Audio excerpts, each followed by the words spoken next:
السلام عليكم ورحمة الله وبركاته. اهلا بكم في فيديو جديد على قناة شيماء حسين بيوتي. ازيكم عاملين ايه؟ النهاردة بقى قلت افوق كده معاكم وابتدي معاكم اليوم. عملت كده، لو مش عارفة اسمه ايه كده، اللي هو بديل النسكافيه ده.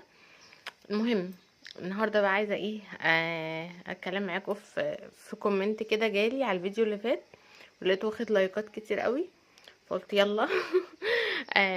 وان شاء الله باذن الله برضو اي حاجه عايزين تكلموني فيها او حاجه ندردش فيها مع بعض او اي سؤال ابعتولي على الانستجرام. هحاول احط لكم اللينك بتاعه في اول كومنت. وبرضو يعني اعملوا لي فولو بقى هناك، يعني نفسي كده الفيديو هناك تكبر. وبرضو اعملوا سبسكرايب هنا وعلى قناتي التانية، قناه الروتينات، قناه يوميات مسلمه، عشان تبقوا معايا كده على الخط في كل حاجه ان شاء الله. ربنا يخليكم ليا وما يحرمنيش منكم ابدا ولا من ذوقكم. والمهم ان زي ما انتم شفتوا كده بدأت معاكم الفيديو مختلف. انا بصور الحاجات دي على طول بقى على قناة يوميات مسلمة، لكن هنا بقى بنخش في الموضوع على طول. بس قلت ايه، بما اننا صاحيين النهارده كده والدنيا هدوء، فنبتدي كده اليوم بداية حلوة.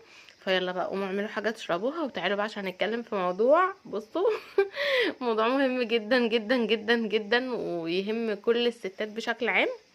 معلش عشان مش مثبته الموبايل على ستاند. طب استنوا هجيب الستاند واجي اثبته، عشان ايه ما نقعدش نهز كل شويه. فقوموا اعملوا حاجه تشربوها قبل ما انا اجيب الستاند واجي. كده احسن صح؟ عشان ايه نتكلم براحتنا. مش عارفه، في حد بينده في الشارع فعامل ازعاج فظيع يعني. وانا بقول لكم ان بادئه معاكم اليوم بقى بهدوء وكده، بس يلا مش مشكله. المهم ايه بقى الكومنت اللي انا كنت عايزه اكلمكم فيه. آه ان يعني صاحبة التعليق بتقولي ان جوزها مش بيحب النقاش او مش بيتناقش، واي مناقشة معاه بتتقلب لخناقة. بصوا بقى، هي الموضوع ايه، في اي حاجة في التعامل مع الرجالة بشكل عام، انت لما تفهمي دماغ اللي قدامك بترتاحي وبتعرفي تتعاملي. يعني فاهمة؟ عارفين المثل اللي بيقولك اللي بيفهم بيريح؟ هو انت فعلا، والراجل بالذات، لان فعلا هو سبحان الله احنا مختلفين تماما. يعني اللي قال ان الرجال من الزهرة والنساء من المريخ ده يعني كان كلام في محله جدا، اللي هو فعلا هما ليهم دماغ واحنا لينا دماغ تانية خالص. تمام. فهم مختلفين عننا في حاجات كتير قوي. فاللي هو انت لو اتعاملتي مع الراجل على اساس ان هو زيك او شبهك، او بيحب نفس الحاجات اللي انت بتحبيها او بيكره نفس الحاجات اللي انت بتكرهيها، يبقى ساعتها انت بتظلمي نفسك وبتظلميه معاكي ومش هتوصلوا لحل. لكن مجرد ان انت بس تحطي نقاط على الحروف وتعرفي ان هو التكنيك بتاعه مختلف، هو مش صاحبتك. يعني هو صاحبتك اللي انت بتتكلمي معاها بكل اريحية دي وبتخشي معاها في الموضوع على طول بدون اي تكلف وبدون اي، يعني بدون اي تصنع او بدون اي ان انا اعمل اي استعدادات او اغير في اي حاجة جوايا. لا، بتكلم باللي جوايا وباللي انا حاسة بيه وبلاقيها بتفهمني جدا وبتحس بيا جدا. لا، هو مش كده. هو محتاج شوية ايه يعني ما ينفعش ان انا اجيب له كل حاجه. مثلا لو انت بتكلمي صاحبتك دغري على طول وبدون مقدمات وعارفه ان هي تفهمك، هو الراجل ما ينفعش انت تكلميه بدون مقدمات. هو المفروض ان انت تبقي تعرفي الدخله بتاعته عامله ازاي. وطبعا كل راجل ليه دخله غير التانية، بس هم ما شاء الله عليهم يعني ايه، بيتفقوا كده في نقط عريضه، في مظاهره في الشارع تخلص ونكمل. بصوا بقى، الحمد لله حد حدف لهم المفتاح والموضوع اتحل، لان بعد ما قفلت الصوت كان اعلى بكتير كمان. المهم نرجع بقى لموضوعنا عشان ما ندوهش من بعض، ونتكلم كده عن يعني ايه خطوات محددة او مش خطوات، نقط محددة، ايه اللي بيخلي الراجل ممكن ما يحبش ان هو يتناقش معاكي وكده. بصوا، في يعني سبحان الله، رغم ان زي ما بقول لكم الرجاله حاجه واحنا حاجه، رغم كده برضو في نقط مشتركه في يعني للانسانيه بشكل عام. اي حد مش هيحبها. من امثلتها ايه؟ نوعيه الكلام اللي ممكن ينفر الراجل منك وما يحبوش. يعني في كلام معين بينفر الراجل منك بشكل عام، وفي كلام تاني لا هما بيحبوه جدا. فالكلام اللي بينفر الراجل، اول حاجه آه آه ان انتي تبقي مش عارفه المواضيع اللي هو بيحبها او اللي هو بيحب يتكلم فيها، وبتتكلمي في مواضيع انتي حباها جدا جدا، بتفتكري ان هو كمان حاببها. زي ايه مثلا؟ زي مثلا الستات اللي بتحب مثلا تربي الولاد بشكل معين، وبتتفرج على فيديوهات تربية كتير وتعديل سلوكيات ومعرفش ايه، والجزئية دي. فبيبقى مثلا الراجل مثلا شخط في ابنه، فهي مثلا قارية ودارسة وعارفة عن موضوع ان قد ايه تأثير ان انتي ده هيعمل ايه في نفسية الولاد وكده. فمش اللي هي مثلا بتاخد الموضوع بصنعة لطافة وتقول له لا بتزعق لهم ليه، ده والله لازم، ده يا عيني الواد بيتخض وكده وده بيحبك، ويلا احضن بابا وبص احضنه بقى عشان ما يزعلش، عشان انت شخطت فيه جامد، انا حسيت ان هو اتخض، والموضوع بيخلص في كلمة. لا، ده هي بقى هتقعد وتقعد تقول له لا تعالى احنا هفرجك على فيديو ونتفرج على الدكتور الفلاني العلاني وقال كذا وعمل كذا وتكبر الموضوع وايه وتقلبها. هو بالنسبه له كده، انت بالنسبه لك اللي هو ده انت كده ست محترمه وواحده متعلمه، مش مثلا واحده بتقضي وقتك في الفرجه على المسلسلات ولا بتضيعي وقتك في حاجات تافهه. لا، ده انت كده المفروض ان هو يبقى مبسوط منك، وان انت واحده مثقفه وبتثقفي نفسك في تربيه ولادك واللي هو بتربي له ولاده احسن تربيه وعندك معلومات. انت شايفه نفسك كده، هو شايفك بقى نكديه جدا. ايه النكد ده؟ هو انا عملت ايه يعني؟ ده كله انا كل عشان شخطت في الواد يعني؟ في فاهمه؟ فهو الطريقه نفسها بتختلف جدا. فاللي هو ما تقلبيش الموضوع، يعني بلاش اوفر، بلاش ان هو دلوقتي انا مثلا تبقى عاداتنا كلها احنا بقى محتاجين الولاد دلوقتي مثلا انا سمعت ان لازم الاب يكون مشارك مع الام في معرفش في ايه، وانت تعمل ايه وانا اعمل ايه، وحتى الدكتور قال لازم هاتي جوزك وسمعيه الفيديو. ما هو الدكتور يقول زي ما هو عايز يقول، ماشي. لكن انا واقع اللي انا هقوله ده على اللي قصادي ايه. لو هو واحد بيحب ده وهيتجاوب معاكي خلاص يعني زي الفل. لكن لو واحد انت حاساه بقى بيبان على الوش، تلاقي حواجبه كده قفلت وحصل كده يعني ايه، وشه كرمش كده واتخنق، خلاص يبقى انا عارفه ان المواضيع دي هو مش بيحب يتكلم فيها. فاللي هو ايه، يبقى المختصر المفيد، اوصل له الخلاصه. بص بلاش عشان الواد بيقوم بالليل ساعات مفزوع وكده، فبلاش ومعرفش ايه وحضنه. واللي هو انت وصلتي له انت عايزه تقولي ايه من كل اللي انت قعدتي ساعتين مثلا تتفرجي على فيديوهات في التربيه والكلام ده، اديله الخلاصه. هو راجل ما عندوش وقت، هو راجل مثلا خلاص يعني عايز يقعد معاكوا شويه يفك. فدي نوع من نوعيه الكلام اللي الرجاله ما بتحبوش. من الحاجات برضو اللي في النقاشات اللي بتخلي الراجل بجد بيتخنق وبيقفل، آه، بتبقى ست رومانسية جدا وحالمة ورقيقة وجميلة وحساسة، بس من كتر ما هي لوم وعتاب في ان انت قد ايه مقصر، وقد ايه انت راجل مش رومانسي، وقد ايه الاهتمام ما بيطلبش، وانا عايزاك تهتم بيا، من كتر ما هي بتطلب الاهتمام لا بيتخنق. ما هو اصل يعني انت حطي نفسك مكانه، انت يا ستي ليكي واحدة صاحبتك يعني تفضل كل شويه انت ما بتتصليش، انت ما بتساليش. لو انا ما سالت طب خلاص، ما انت سالتي واتكلمنا خلاص بقى يعني، فاهمه؟ مش اللي هو يعني خلاص يعني اتكلمنا، المهم ان احنا انت اتصلتي وانا رديت عليكي واتكلمنا. لكن اللي هو البستفه بسبب ان انت بتحبيه، يعني انا مش بقولك ان انت مش رومانسيه، انت رومانسيه جدا وحساسه جدا ولذوذه جدا، بس اللي هو كتير بقى. انت ما كان نفسي ان انت تبقى رومانسي معايا اكتر من كده، انت كنت الاول بتعمل وتسوي. اصلا العتاب الكتير بيبقى ممل، والست لما بتطلب الاهتمام بيبقى بتقلل من نفسها قوي. ممكن جدا تقولي اللي انت عايزاه كله بس بفرفشه وبهزار وبضحك، بتاخدي يعني مثلا هو ما جابلكيش هديه في عيد ميلادك مثلا، يعني اقلبيها ضحك وقول لا يا عم والله ما اسكت ماليش فيه، لا انا ماليش دعوه. مثلا اول ما يقبض هاتيله المحفظه وقولي له واقعدي تنططي زي العيال الصغيره كده وقولي له ماليش دعوه، اديني دلوقتي مثلا 10 جنيه، ولا يعني زي ما انت عايزه بقى، شوفي عايزه الهديه بايه. طلع لي ماليش دلوقتي، ماليش دعوه، انا ماليش دعوه لازم. وتجيبيها وتحطيها في كيس مثلا وتحطيها في شنطه ولا تغلفيها واديها له هو يديها لك. فاهمه اللي هو يعني ايه؟ بلاش توقفي الدنيا قوي. يعني اهم حاجه اوصلي للي انت عايزاه وركزي في الحاجات الكبيره.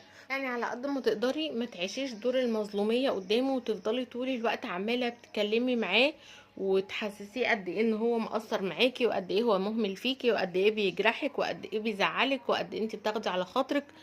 نوعيه الكلام دي بتخنق. انت زي ما بقولك، حتى لو واحده صاحبتك هي اللي بتكلمك، لو طول الوقت عتاب ولوم عتاب ولوم عتاب ولوم، اي قعده حلوه قاعدينها سوا بتقلبيها في عتاب ولوم، حاجه بتخنقه. فاهماني؟ فدي نقطه من النقط برضو اللي هي ما بتبقاش لطيفه قوي، وبتخلي المناقشه هو مش حاببها. من الحاجات التانية برضو اللي هو الكلام عن الالتزامات والطموحات اي بصي، هو اصلا يعني كان في واحده كبيره في السن كده، كانت مره قالت لي كلمه والله على قد ما هي حاجه طبعا مش علميه وضحكتني جدا، بس هي يعني ايه عايزه توصل حاجه معينه. كانت بتقول لي الراجل ليه مرارتين، سوري، الست ليها مرارتين والراجل ليه مراره واحده، اللي هو يعني ايه، هو مخنوق اساسا. اللي هو ملوش يعني ملوش طهقان لايه احنا ممكن نقدر نستحمل شوية، عندنا طاقة ربنا سبحانه وتعالى يعني خالق فينا عاطفة زيادة، فاللي هو عندنا قدرة على التحمل، لكن هما ايه، لا يعني ملوش خلق. فاللي هو هتفضلي بقى طول الوقت القعدة اللي بيبقى انت عايزاه يتكلم معاكي، زي ما بقولك هو سبحان الله عايز يتكلم معاكي، وبيبقى عايزين يتكلموا، هم كلامهم مش كتير بس بيبقى نفسهم الحبة اللي هنقعد نتكلم فيهم، اكلم فيهم كلام انا بحبه ونفسي ان انت تسمعيني فيه، مش كلام انت بس اللي عايزانا اتكلمه. فانت برضو ركزي وفكري بعقلك كده، الكلام ده واقع عليه هيبقى ايه. يعني مثلا انت واحده طموحه شويه في الجزء بتاع الماديات والحاجات دي، فعايزه طول الوقت تتكلمي عن الجزئيه دي بس. احنا عايزين بقى مثلا نغير العربية، احنا عايزين نجيب بقى مثلا حاجة للولاد عشان المستقبل، احنا عايزين مش عارفة نعمل ايه، وهنسفرهم السنة دي، مش عارفة، كلام كله طلبات طلبات وحاجات. انت بالنسبة لك ان دي حاجات بتفرحك لما بتفكري فيها، وبتبسطك، وبتحسي ان انت بنشوة كده وانبساط ان انت لما تفكري في الحاجات دي وتتخيلي كده ان هي اتحققت، فبتبقي فرحانة. هو بقى فكري بقى واقع الكلام اللي انت بتقولي عليه ده ايه، هل هيبقى مبسوط وانت عماله تحطي له لستة طلبات ولستة ضغوطات زياده على الضغوطات اللي عنده؟ فاللي هو تملي نقي لما تيجي تكلمي معاه في حاجات زي كده، نقي التوقيت اللي هو ما تقعديش يعني شايليه هم سنين تانية قدام. احنا دلوقتي مثلا في مرحله معينه عايزين تعملوا حاجه معينه، اتكلمي فيها في ساعتها، فعشان ما يبقاش انت عماله تشيليه هموم تشيليه هموم، وهو هيحس يعني هيتخنق. فانتي ما يبقاش زي ما بقولك، ما يبقاش اغلب الكلام عن الحاجات دي، لا تبقى مرة كل فين وفين. من حقك طبعا ولازم، وباذن الله هنتكلم بعد كده عن حاجات ما تعملهاش في اول الجواز، ان انت زي ما تخليش جوزك اتكالي، وما تخليهوش ان هو مش مسؤول. كل ده هنتكلم عنه، بس زي ما بقولك هو لكل مقام مقال. ف فدلوقتي قلنا ان انت ما تهملي، يعني ما تطلبيش منه الاهتمام كتير وتلوميه على ان هو بيهمل فيكي وكده. ما تقعديش تكلميه كتير في اللي هو اكنك مدرسة بقى ويلا نربي الولاد وكده. ما تتكلمهوش برضو في ضغوطات بشكل كبير، مش طول الوقت، يعني اكيد، يعني اكيد انتوا فاهميني، اللي هو مش معقول ان انت تكوني عايزه حاجه وما تقوليلوش، لا تقولي له، بس قصدي ما يبقاش القعده كلها متمحوره حوالين طلبات وان انت بتشيليه الهم. وحاجه بقى اخيره، موضوع التنظير في اي شيء بقى، اللي هو طول ما هو قاعد معاكي انت بتنظري عليه. انت يعني إيه، انت بترمي الحاجة والولاد بتقلدك، انت سبت لي الدنيا مكركبة، انت مامتك كلمتك كذا مرة وانت ما ردتش عليها، انت الطريقة دي مش معرفش ايه، انا شفتك وانت بتركن، انت ركنت ركنة وحشة خالص، انت بصراحة طريقتك واسلوبك مش بيريحني. طول الوقت انت عمالة بتنقضي فيه وبتنظري عليه. مين هيحب ده؟ يعني قوليلي كده، مين هيحب يتناقش معاكي في ده؟ اكيد هيتخنق وهيمل وهيقفل من الكلام، وهيحس ان ايه، اي كلام بعد. انا مش بتكلم على طبعا صاحبة الكومنت، انا يعني صاحبة الكومنت فتحت لي افاق على ان انا اتكلم في الموضوع بشكل عام، لان انا فعلا كنت محتاجة اتكلم فيه، بس هي فكرتني.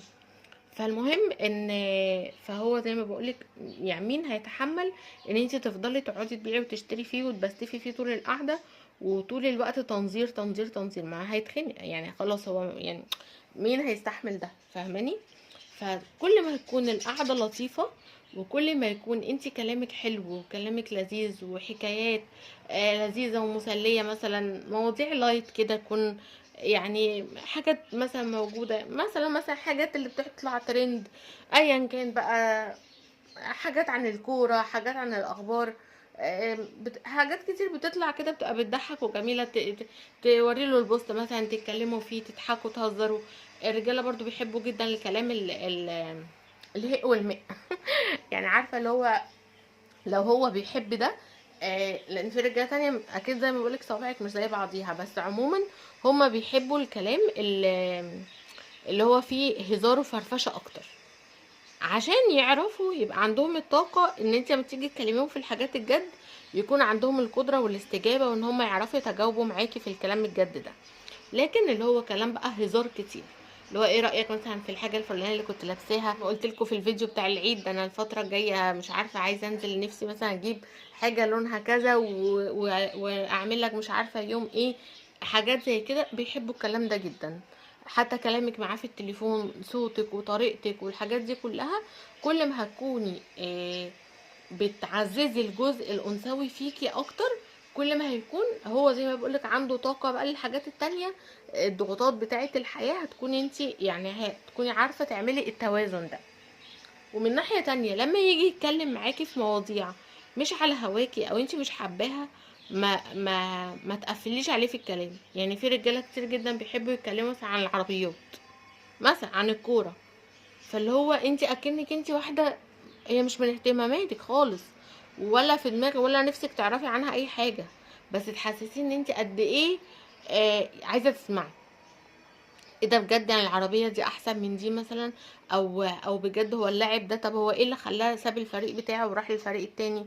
هو ده اللي حصل. وحاسسين ان انت مهتمه باللي هو بيقوله، وسيبيه يحكي. يعني هو لما الواحد بيحكي كده وتلاقيه ارتاح معاكي في الكلام وابتدى يتكلم، هو هيرتاح لك اصلا، وهيحس ان انتوا يعني مش مجرد زوج وزوجه، انتوا صحاب.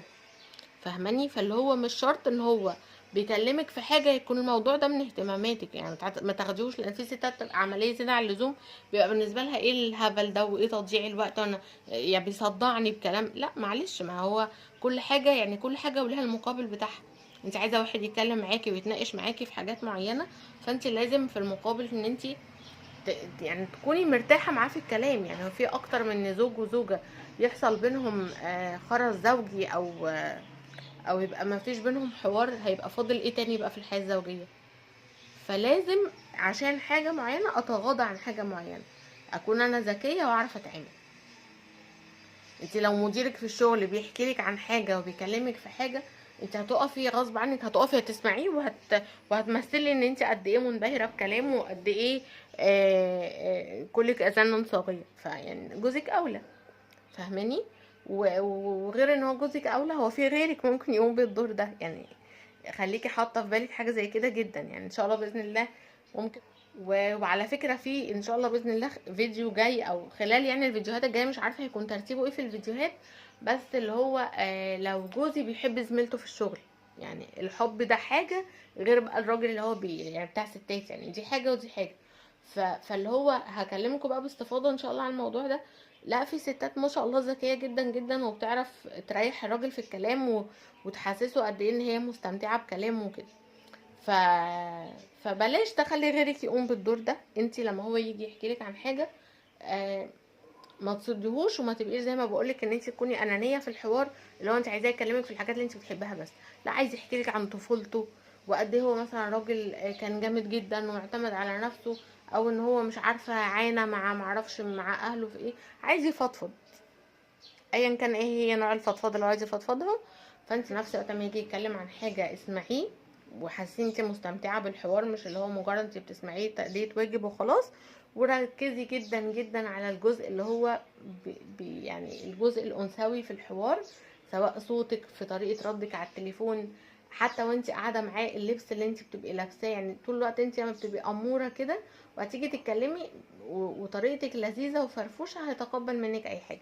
لكن لما يكون حاسس ان انت يعني مش مهتميه بنفسك، الموضوع ده بينعكس طبعا على الراجل جدا، لان زي ما قلنا قبل كده الراجل نظري حسي، فموضوع الشكل ده بيفرق.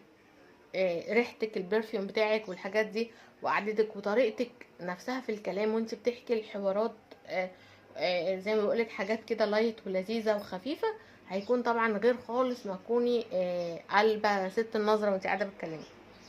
فبس كده، يا رب بقى يكون الفيديو عجبكم، يا رب ما اكونش طولت عليكم، واشوفكم فيديو جديد ان شاء الله. والسلام عليكم ورحمة الله وبركاته.